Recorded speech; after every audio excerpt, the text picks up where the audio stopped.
You've been told that stupidity means a lack of intelligence, that it belongs to the uneducated, the slow, the uninformed. We laugh at it, mock it, turn it into memes.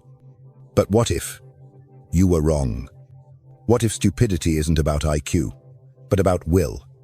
Because the truth is far more disturbing. A person with 3 degrees, a wall full of awards, and a mind sharp enough to argue anyone into silence can still become a pawn. Not because they can't think, but because they stop choosing to. And that is the real definition of stupidity. Not the absence of intelligence, but the surrender of it. Now, picture this. A doctor reposting medical misinformation without reading past the headline. A teacher repeating a curriculum she no longer believes in. A parent disciplining their child out of fear, because that's how it's always been done. These aren't fools.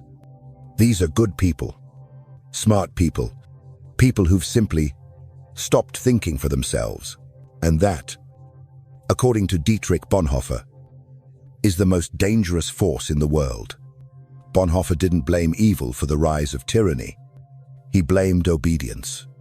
He watched an entire generation of educated intellectuals, morally upright, Germans professors, doctors, pastors abandon critical thought in exchange for comfort and consensus. They weren't stupid by nature. They became stupid by choice. Because the moment you stop questioning, you don't become peaceful. You become programmable. Now, fast forward to today. It's happening again. Not with swastikas and speeches, but with algorithms and slogans. We now live in a time where truth isn't chosen because it's true. It's chosen because it's comfortable. Where people don't ask, "Is this real?"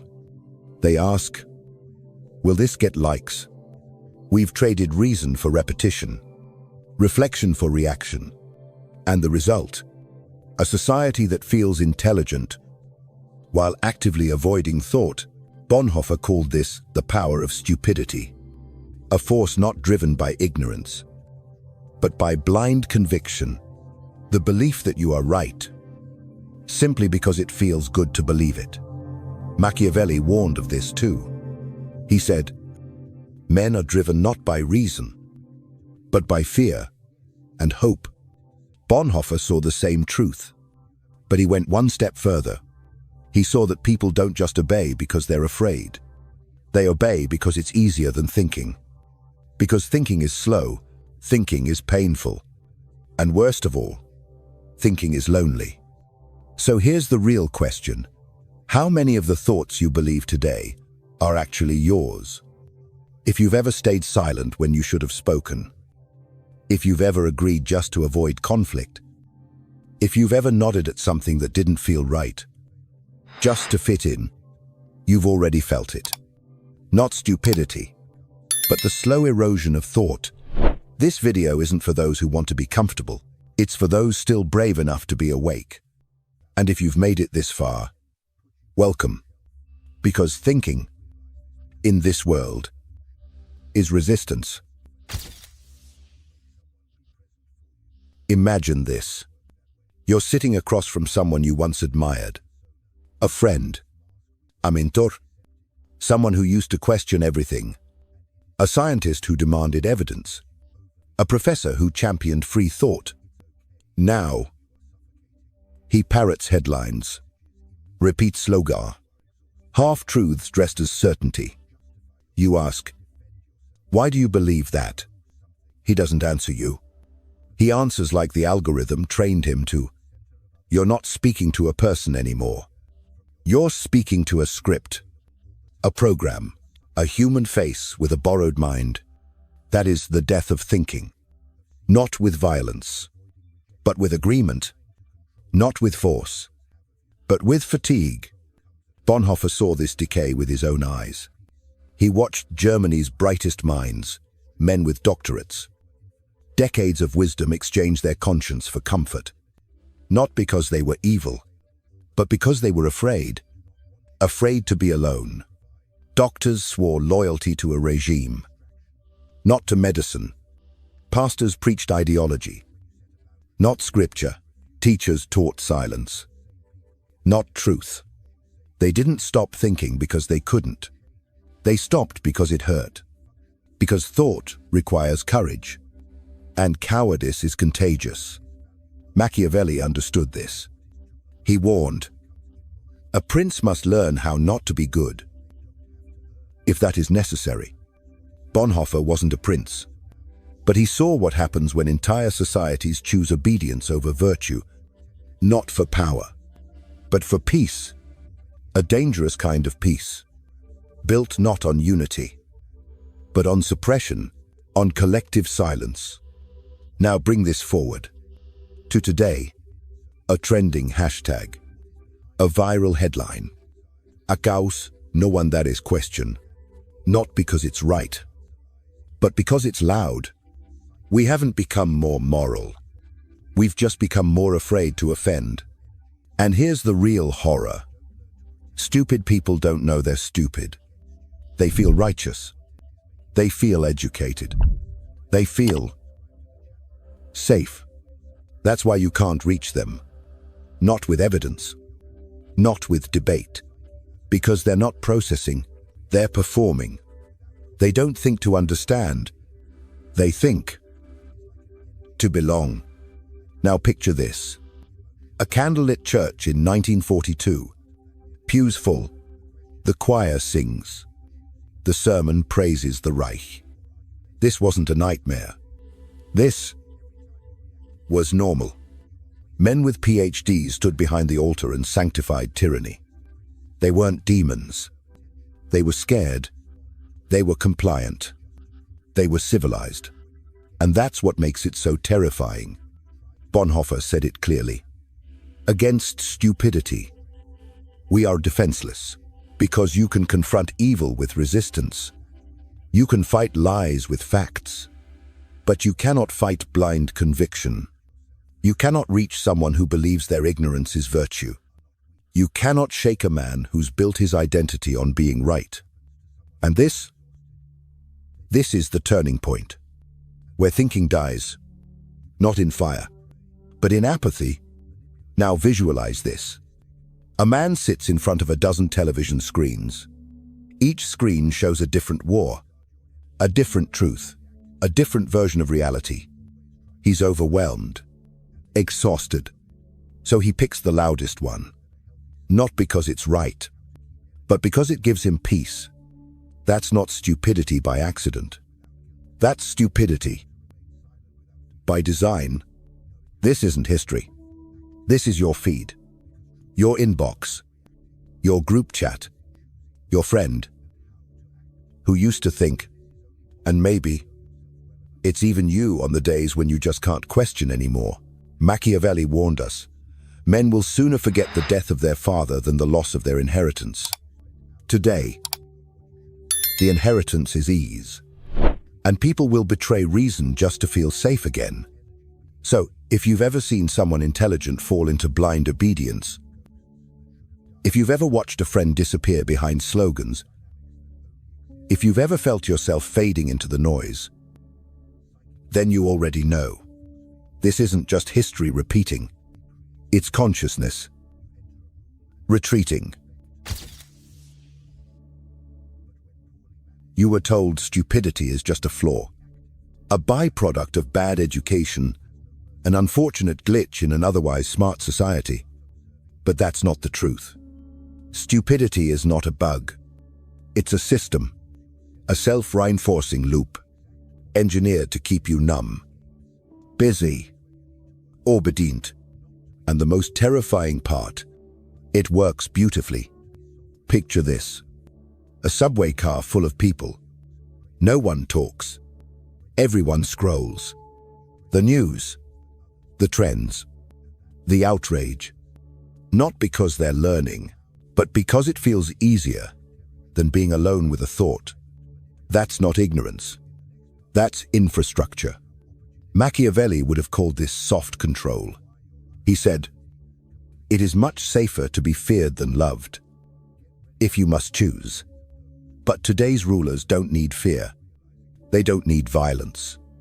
They just need fatigue. Because a tired mind is a tame mind. Bonhoeffer saw it too. Even before the first algorithm, he warned, "The danger is not that people cannot think, it's that they are constantly given reasons not to." Today, we don't reward reflection, we reward outrage. We don't pay attention to clarity, we pay attention to chaos. The economy of stupidity is booming. And what does it sell? Simplicity, emotion, certainty. Not truth, but ease. Ask yourself, what gets more clicks? Let me explain both sides. Or, this is what they don't want you to know. You already know the answer. What wins elections? Nuance. Or slogans. What wins the internet? Dialogue. Or tribal war cries in 60 seconds or less. Now imagine this. A man walking home from work. He's drained. He opens his phone. A headline screams, "Your side is under attack." He clicks. He scrolls. He shares. Not because he believes it, but because it gives him just enough energy to keep moving through his day. That's the system, working exactly as designed. It doesn't need you to believe. It just needs you to repeat. Bonhoeffer didn't just diagnose stupidity as a moral failing. He saw it as a political tool, a social currency, a form of sedation. It's not just ignorance. It's functional ignorance, a loop where the reward for compliance is comfort, and the cost of independent thought is loneliness. Visualize this. A man who once read every day, who once challenged his own ideas. Now, he scrolls, he nods, he reposts. Not because he agrees, but because it feels safer than asking questions. That's when the system wins. Not when it crushes your beliefs, but when it exhausts your capacity to protect them. And here's what Machiavelli would whisper in your ear. You don't have to destroy a man's body to conquer him. You just have to break his will to resist. That's how empires are built. Not with armies, but with algorithms. Not with lies, but with convenient truths. Now picture one last image. A candle, flickering in a storm. You're holding it. Every gust, every post, every trend, every slogan tries to blow it out. That candle is your mind. And every time you pause, every time you doubt the script, every time you choose clarity over convenience, that's you, shielding the last flame of sovereign thought.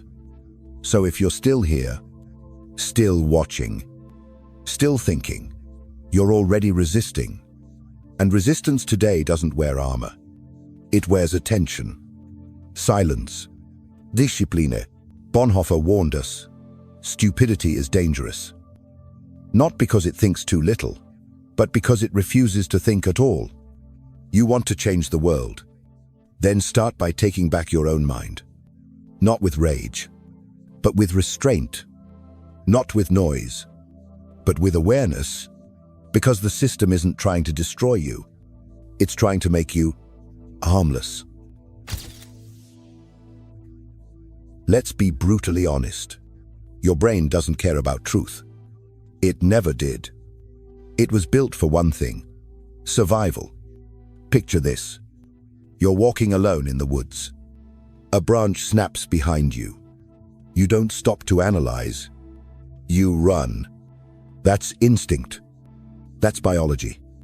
And that same ancient software is still running inside your head. But now, the jungle isn't full of tigers. It's full of headlines, notifications, arguments, algorithms. When your nervous system is overloaded, truth becomes a liability. Clarity becomes threatening. What your brain wants isn't accuracy. It's comfort. It's certainty. It wants something, anything, that makes the anxiety stop. And that is the perfect environment for stupidity to thrive. Bonhoeffer didn't have neuroscience, but he had wisdom. He wrote, "When people stop thinking, they stop being human." Today, we call it cognitive dissonance. That mental tension you feel when reality contradicts your beliefs. And what do most people do when that happens? They don't revise. They retreat. Now imagine this.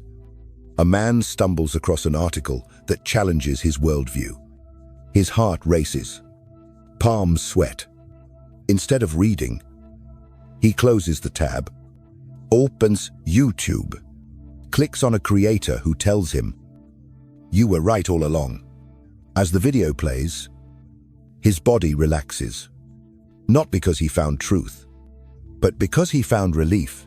That is strategic self-deception. And your brain rewards it with dopamine. Not because it's noble, but because it's easy. And the system is ready for that. The algorithm doesn't ask, "What is real?" It asks, "What will keep you here?" So it doesn't feed you information. It feeds you identity, your biases, your tribe, your fear, and it makes you feel good about it. Machiavelli warned us centuries ago. It is not necessary for a prince to have all the virtues, but it is necessary to appear to have them. Today, the prince is the algorithm. It doesn't need to be right. It just needs to appear moral enough to be followed. Now, picture this. A man stares into a mirror, but he doesn't see his face. He sees headlines, tweets, slogans. He's not seeing himself anymore. He's seeing the reflection of everything he's consumed. And the most terrifying part, he feels informed. He feels intelligent. He feels awake. But that confidence, that's the trap. Because when nothing can challenge you, you're not thinking, you're defending. Bonhoeffer wrote, "The stupid person is not independent. You do not feel that you're dealing with them as a person, but with slogans, catchwords, and the like that have taken possession of them. And now, they don't even know it's happening. So here's your moment. Visualize yourself, not scrolling, not reacting, but standing still, in front of your own beliefs, testing them, stripping them bare, and asking, which of these were ever truly mine? That moment is the beginning of resistance. That silence is your power. If this message spoke to you, if you believe we need more voices like this in a world drowning in noise, consider supporting this mission. A super thanks helps our team continue crafting these scripts, doing the research, and speaking the truths others are too afraid to say. Even a small gesture makes a massive difference. Like this video, if it resonated. Share it with someone who still thinks. Subscribe not because we chase numbers, but because we build something stronger than trends, a community of people who still remember how to think. Thank you for being one of them. And now, we go deeper. Let me ask you something, and be honest. Have you ever clapped for something you didn't believe in, just because everyone else did? Have you ever stayed quiet? Not because you agreed, but because speaking up felt dangerous. You're not weak for that. You're just human. But that is how the surrender begins. Picture this. A dinner table. Laughter. Agreement. A man sits there. Still. Listening. He knows something's off. But he smiles. He sips his drink, and in that silence, he quietly disappears from himself. Not with violence, but with consent. Bonhoeffer didn't just study dictators. He studied crowds. And he warned, stupidity is not a psychological issue. It is sociological. That's the most chilling insight. Stupidity isn't born in solitude. It thrives in groups, in applause, in hashtags, in the unspoken pressure to conform. Now picture a stadium. thousands chanting in unison. Zoom in. One man stands still, afraid, but aware. That man is dangerous. Not because he's violent, but because he still remembers how to think. The crowd doesn't want his mind. It wants his agreement. And once you give that, once you clap out of fear instead of belief, the erosion begins. In the 1950s, psychologist Solomon Asch ran a simple experiment. A room full of actors gave the wrong answer to an obvious question, and 75% of participants followed the crowd. Not because they were blind, but because they were alone. They didn't want to be that guy. So they surrendered truth for belonging. Now bring that forward. A viral post. It feels off. You hesitate, but you like it anyway. You repost. You nod in public. You silence your own instincts. Why? Because being accepted feels safer than being real. That is the soft poison of our age. Not tyranny by force, but obedience by suggestion. Machiavelli warned rulers long ago, he who seeks to govern must learn to manipulate the minds of the masses. But Bonhoeffer saw something even darker. The masses don't need to be manipulated. They will submit willingly, because it's easier to chant than to challenge. Picture this. A man in a crowded room. Someone makes a cruel joke. Everyone laughs. He wants to speak up, but he doesn't. So he stays. He smiles. And in that moment, a fracture opens inside him. Not big, just enough to lose a part of himself. And that's how it starts. One agreement at a time. One silence at a time. Until the voice inside you becomes so faint, you forget what it ever sounded like. But now, flip the scene. Same room, same crowd, same joke. But this time, the man doesn't laugh. He doesn't nod. He doesn't play along. He speaks. His voice shakes. The room goes quiet. He hasn't convinced anyone, but he's done something more powerful. He refused to disappear. Bonhoeffer called that kind of man dangerous. Not to others, but to the system. Because when one person really thinks, it breaks the illusion that no one else is. So if you've ever looked around and thought, this doesn't feel real, you're not broken. You're not crazy. You're just awake. And awakening is always lonely at first. But it's also the beginning of remembering who you are, beneath the noise. Let me tell you something Machiavelli understood better than most men ever will. You don't lose yourself all at once. You surrender, one silence at a time. And what do you lose first?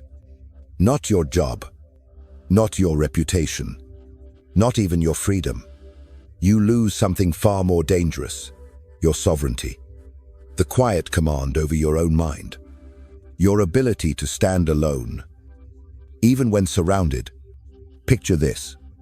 A man who used to think for himself, used to speak with clarity. Now he pleases, he adjusts, he repeats, not because he's weak, but because it became easier to survive than to stand. That is the first fracture. Machiavelli warned. The man who wishes to act entirely up to his professions of virtue will soon meet with what destroys him. Let that burn into you. Because in a world that rewards submission, virtue alone is not enough. If you want to stay human, you must become dangerous. Not in violence, not in chaos, but in clarity. You must develop what Machiavelli called virtue.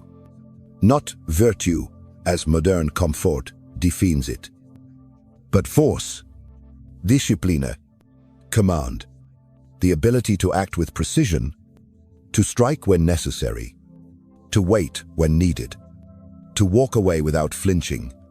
Bonhoeffer died in a prison cell, not because he attacked, not because he fought, but because he refused to perform. He chose the weight of truth over the safety of approval. And that is the most radical act of all. Visualize this. A long corridor, dimly lit. Voices echo around you. Agree. Obey.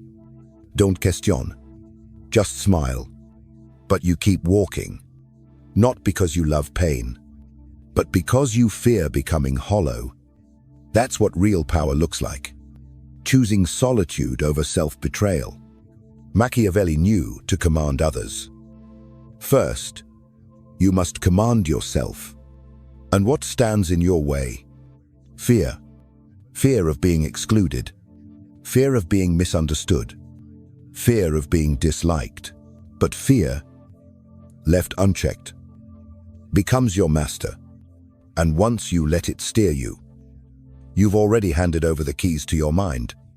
Now picture this. A man staring into his own reflection, but he doesn't see a rebel. He sees a strategist. Not loud, not angry, still, sharp, unmoved by flattery, unshaken by judgment. Not because he wants to be admired, but because he refuses to be bent. In an age where noise is power, stillness is rebellion. You want to stay human? Then stop seeking approval. Start seeking clarity. Train like a soldier. Think like a philosopher. Because the battle isn't out there. It's here. In the silence between stimulus and response. That's where your freedom lives. Or, peace. Imagine your mind as a fortress. Every trend is a crack. Every slogan you repeat without question is a piece of the wall surrendered. But every time you pause, every time you question, every time you say no without explaining, you rebuild that wall. Brick by brutal brick. You weren't born to be harmless. You weren't born to disappear. You were born to hold the line. Even when no one else remembers where the line was drawn. That is the price. That is the war. That is the path. And that is how you stay human. On your own terms. Let's stop pretending. The world doesn't belong to the kind. It belongs to the clear. And in times of chaos, only those who can remain still can remain powerful. Picture this. A fire breaks out. The crowd panics. Everyone runs. But one man walks the other way. Not out of recklessness. Not out of defiance. But because he knows exactly who he is. And that is the most dangerous kind of man. Bonhoeffer called it conscience. Machiavelli called it calculation. But what it truly is sovereignty. When you no longer seek the approval of the masses, when you no longer need applause to act, you become untouchable. Not because you're feared, but because you're free. Now imagine this. The same man, standing at the edge of the noise. He doesn't argue. He doesn't justify. He watches. He waits. He acts only when it's time. That is mastery. Machiavelli warned, "He who builds on the people builds on mud." That includes their praise, their guilt, their temporary loyalty. The crowd is not a foundation. The crowd is a weather pattern. And if your identity depends on their temperature, you will melt before you ever rise. So who stands fast? Not the clever, not the charismatic, not the loud. The one who stands fast is the one who prepared, the one who trained his emotions, sharpened his perception, controlled his appearance. Not to deceive, but to survive. Picture a man in a storm, rain slicing his face, the world screaming around him. But he doesn't flinch. He doesn't panic. He doesn't speak. He simply stays. That is power, because the true battlefield was never out there. It was in here, in the space between reaction and restraint. Machiavelli knew. You don't win by being good. You win by being useful, by being feared enough to be respected, calm enough to be trusted, and cunning enough to never explain. So now I ask you, when truth costs everything, when silence buys safety, when comfort is sold like a drug, who still thinks? Who still leads himself? Because if you can't rule your own mind, someone else already is. Now picture one final image. A man with nothing to prove, no urge to react, no need to defend, just presence, just patience, just precision. That is the new king, not crowned by votes, but by vision, not led by noise, but by awareness. You don't need more volume. You don't need more followers. You need more silence, more clarity, more steel in your spine. Because in an age of soft minds and loud mouths, the man who thinks clearly and moves quietly rules everything. So maybe this was never just about stupidity. Maybe it was about something far more disturbing. Far more familiar. The slow death of thought, the seduction of certainty, the quiet betrayal of your own mind. In exchange for peace, you weren't born to be loud, or liked, or safe. You were born to be clear, to stand when it's easier to kneel, to speak when silence is expected, to think, even when thinking costs everything. The greatest form of intelligence isn't knowing what to say. It's knowing when to say nothing at all. It's knowing how to stand still while the world spins into madness. And if no one ever told you this before, let me be the first. You don't need to be saved. You need to remember who you are. Because the world doesn't need another follower. It doesn't need another man, too weak to carry the weight of his own mind. It needs fewer who bend, and more who break quietly on their own terms. It needs men who have walked through fire and refused to beg for water. So if something inside you stirred, don't explain it. Don't defend it. Don't dilute it for someone else's comfort. Just hold it. Feed it. Sharpen it. Because this wasn't content. This was a test. And if you've made it this far, you've already passed. You don't have to fight the system. You don't have to change the world. You just have to do the one thing that breaks every chain it tries to place around you. Stay sovereign. Stay awake. Stay unbroken. Fade to black. Silence.